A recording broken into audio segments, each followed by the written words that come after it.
We are going to continue our devotion for today. Now, remember, as we continue our study, that we continue to embrace the promise of God to all of us. Remember? He promised us, and all of His promises will come into a fruition, will be fulfilled, will be accomplished in our lives. Now, the Bible tells us, in relation to this, that God commanded us to ask for anything. Anything, meaning this refers to you as God's people. Anything, meaning anything that is in accordance to God's will for us. Because we're not going to ask something that it is not in accordance with God, with God's will.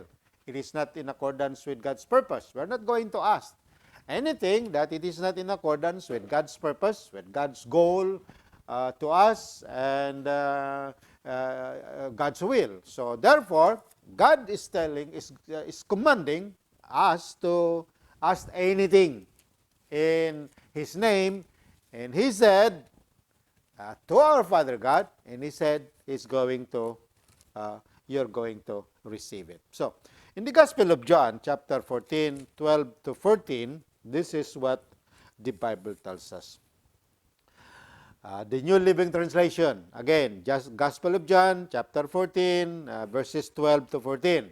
Now, Jesus is speaking directly not only to his, especially to his apostles, of course. This is what Jesus was telling them. I tell you the truth, anyone who believes in me will do the same works as I have done, and even greater works. Because, he said, I'm going to be with the Father. Now, verse 13, you can ask for anything in my name, and I will do it, so that the Son can bring glory to the Father. Yes, ask me for anything in my name, and I will do it. So, let's pause for a moment of what Jesus is telling you, is telling me. He said, you can do greater things than what I have done. I mean, that's, it may be figuratively speaking, but it can be literal in terms of, because, it doesn't necessarily mean that the things that the nature of God can do, because we can never do the nature of God. For example, the nature of God can raise the dead. Now, we will not be able to do that. Although I have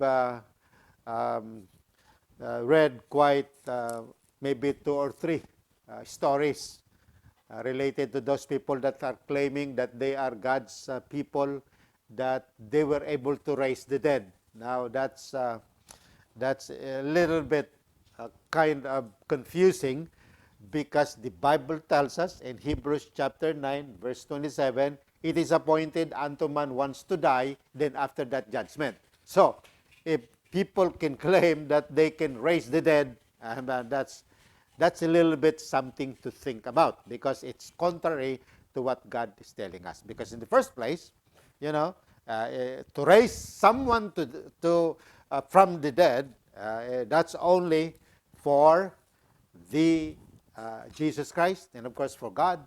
And if someone would like to, if Jesus would like someone to do that miraculous thing. But again, that's probably another topic that we can go on. So, but Jesus was telling them, I tell you the truth, anyone who believes in me will do the same works I have done, and even greater works, because I am going to be with the Father. Then you can ask for anything in my name, and I will do it, so that the Son can bring glory to the Father. That's the purpose. Yes, ask me for anything in my name, and I will do it. So, the glory is connected to the answer of our Lord and Savior, Jesus Christ, in relation to our prayer. So therefore, if we ask something that is in accordance to His will, that is in accordance to His purpose, that is in accordance to His goal for us, the Bible tells us that anything, the Bible was telling us, He is going to give it to you. Okay?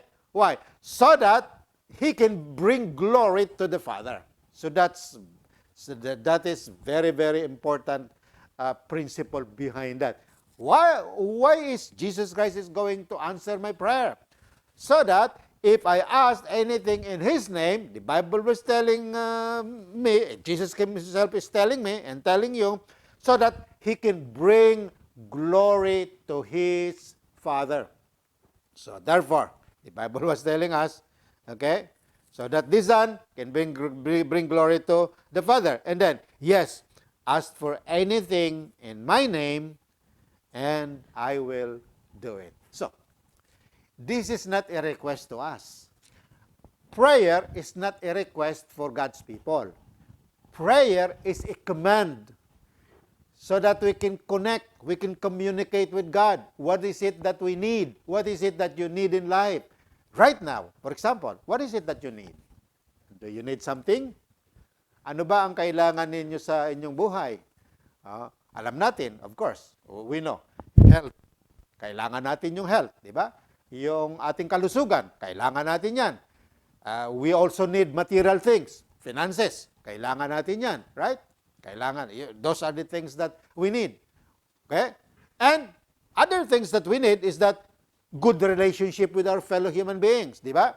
Yung magandang relasyon natin sa ating kapwa. Well, that includes our very own family. That's a good relationship with our very own family, di ba?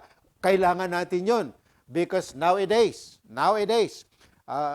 especially of what's going on in our world today, it seems like the people are no longer building a good relationship. They are actually building, and it is growing right now, the divided relationship amongst all the people. It doesn't only, it's not only for one race, but amongst all the people. Diba? Divided na. Yung hati-hati na ang relasyon. So, we need that. We need a good relationship with our fellow human being. And that, first of all, it should begin, or it should start within our own family. And, of course, if it is started in our own family, then it should, what? It should flow in the relationship and in the church. Relationship among friends, a relationship among relatives, a relationship among co-employees. So we need good relationship. So this should be included in our prayers, di ba? Ito ang kailangan na makasama sa ating panalangin. Hindi lang yung health natin, hindi lang yung pananalapi, yung pera, kundi yung magandang relasyon sa ating kapwa, di ba? So because this is what the Bible tells us. You can ask anything in my name. Di ba? So, relationship should be one of them. Relationship amongst, not only in the family, not only in the company or in as co-employees halimbawa, okay, but amongst other people. So, good relationship. Now, what else? Ano pa kaya? Are you thinking of anything else that you want to ask? Okay? Of course, it's included in terms of you're asking for finances. Of course, that includes job, di ba? Good jobs. That's what we need. But God, Jesus is commanding us to ask, to pray. Because when He answered to your prayers, or when He answered your prayers, I should say, He is going to bring glory to His Father. That's what the Bible tells us. You can ask for anything in my name, and I will do it, so that the Son can bring glory to the Father. And He repeated, He said, yes, ask me for anything in my name, and I will do it. Ay, napakasarap na pangako. Napakasarap na pangako. Ask for anything in my name, and I will do it. But what should be our attitude? there should be an attitude in terms of our prayer, in terms of asking. Di ba? Kailangan merong attitude,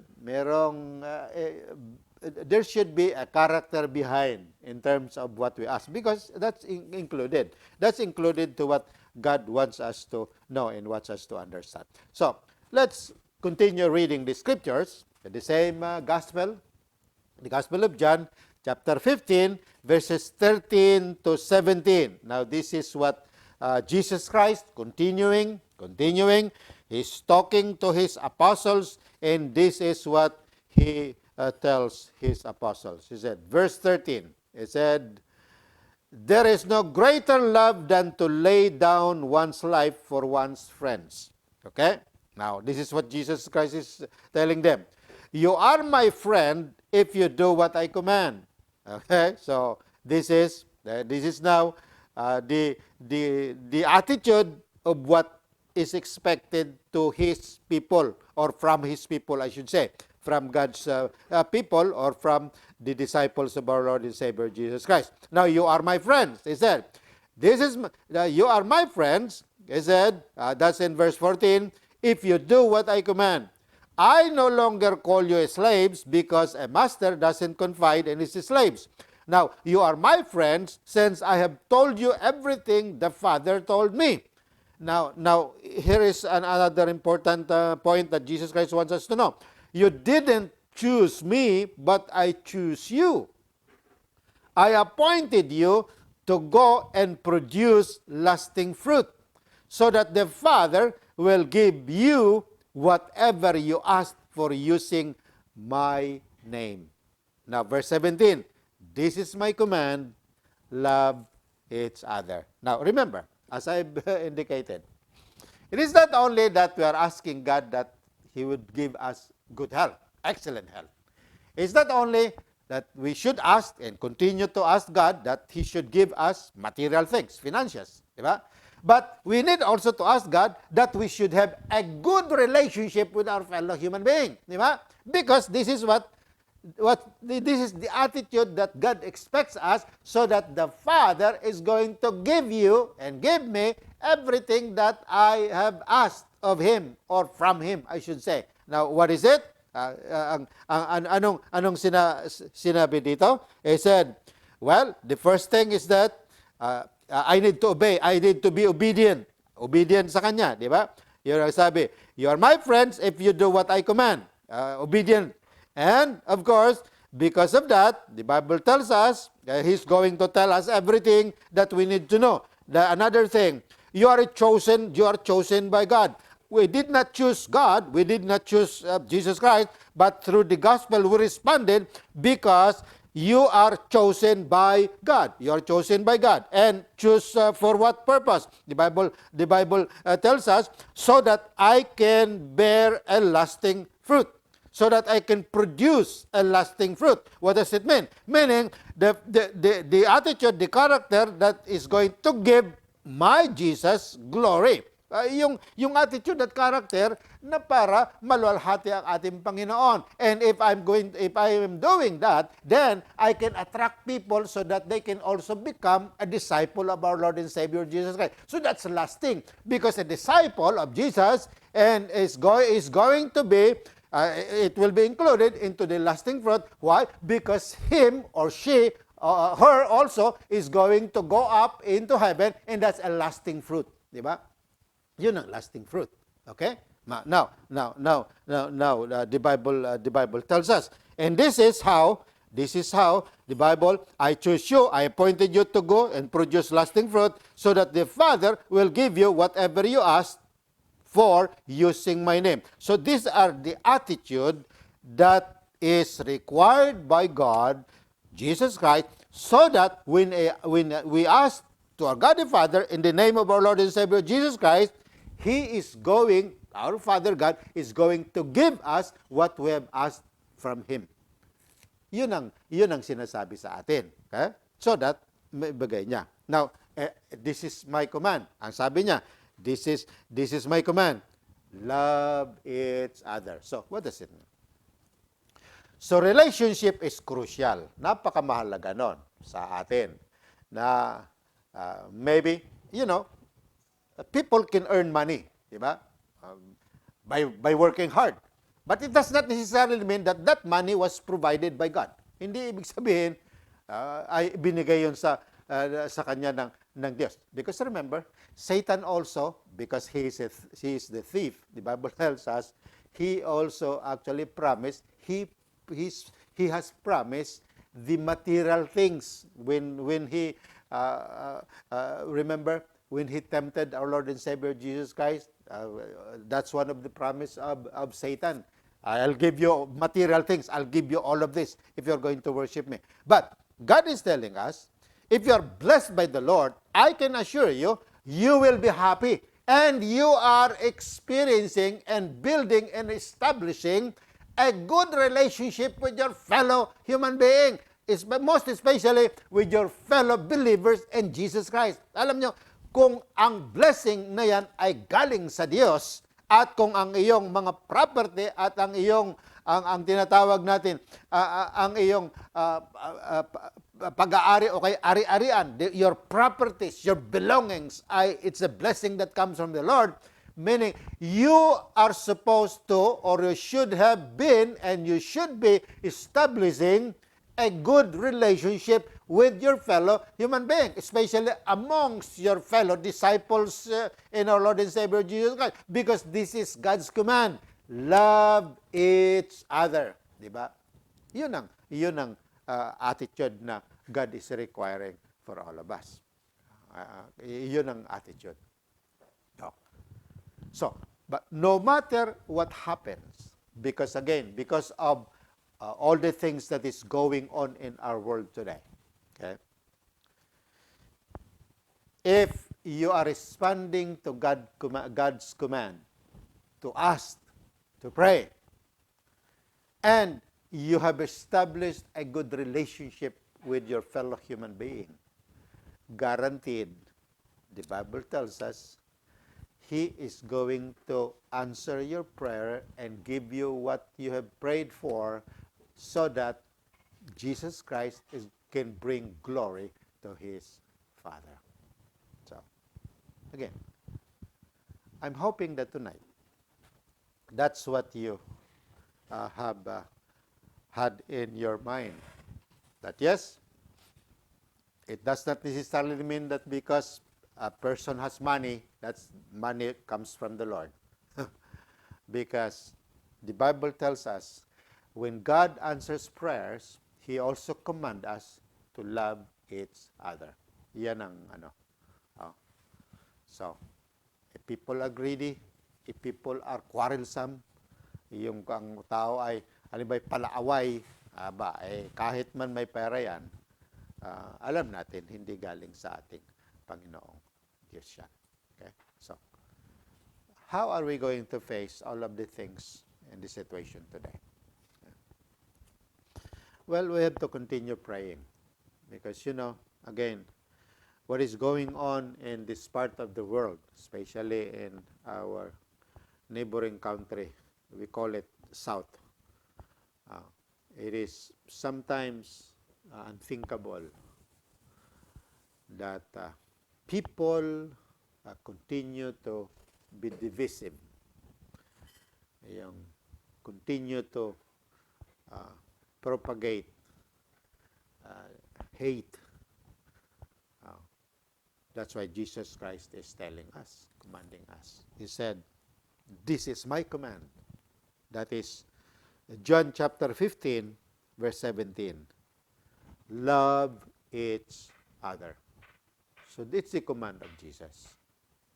Because nothing can be accomplished with joy and the blessedness of other people if it is done through hatred, through kind of the things that God doesn't want us to do. But tonight, let's continue. Continue to just embrace the love of God to us so that we can also share it to other people. And guaranteed, you can ask anything in the name of Jesus Christ, and He's going to do it for you. So let me now encourage you to continue your devotions, continue your studying God's Word, continue your prayers, and continue your searching the Scriptures. And again, next week, we're going to change the format of our devotion. It's not going to be a straight devotion, but it's going to be almost a discipleship and a Bible study. That's what we are going to do. And I might be using another, so it might be, it might not be, but anyway, I'm going to create an account so that all of you would have. What I'm going to do is to, because I've already created, by the way, I've already created an account. So maybe we can use that as a format so that, because I would like a participation. I would like participation from you because we will be learning and studying. But what I'm going to do is that I'm going to give you ahead of time the topic or the materials that we are going to be learning and studying, so that at least you can have that also ahead of time preparation, so that you'll be able also to participate in our sharing and our discussion with what is it that God wants us to continue to learn. Okay? So for now, let us now close in prayer our devotion for tonight. So let me now lead us in prayer. Our gracious God and our Heavenly Father, Lord, once again we are grateful that tonight you have allowed us to continue to study your words. You have allowed us to understand the assurance that, first of all, you have commanded us to ask. You have commanded us to pray. That we are going to pray to the Father in the mighty name of your only begotten Son, Jesus Christ, our Messiah. And Jesus promised us He's going to do it. So we claim that promise, Lord.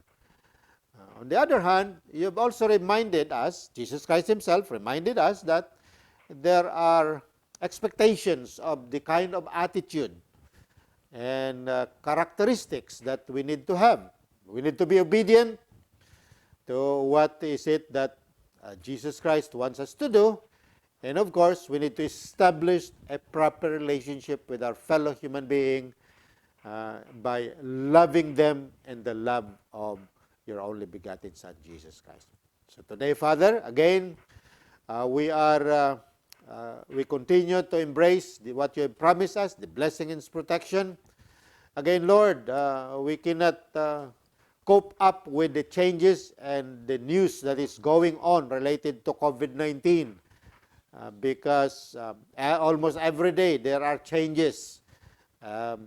One day is good, and another day, once again, there is once again negative. So we cannot cope up with all of the things that is really going on in terms of the news. So, Father God, we just rely upon your presence and upon your promises to us. That because we are your people, you will continue to protect us, you will continue to guide us. Not only the Peace International Christian Church families, but also our relatives and our friends that are continuing to trust you, to embrace your promise.